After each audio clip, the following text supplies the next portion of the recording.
इस्लामाबाद में टिकटॉकर सना यूसुफ के कातिल की गिरफ्तारी पर आज इस्लामाबाद अली नासिर रिजवी ने प्रेस कॉन्फ्रेंस करते हुए आगाह किया कि मुलजिम ने टिकटॉकर को दोस्ती से इनकार पर कत्ल किया। मुलजिम मैट्रिक पास है और कोई जरिया मुआश भी नहीं है। रिकॉर्ड मिटाने के लिए मुलजिम सना यूसुफ का मोबाइल फोन हमराह ले गया था।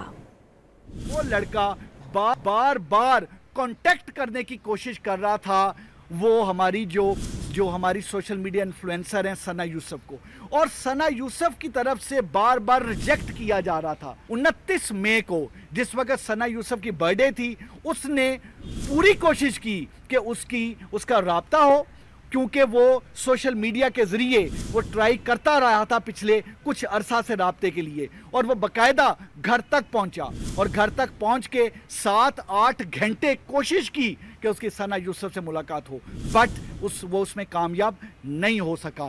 So it was rejection.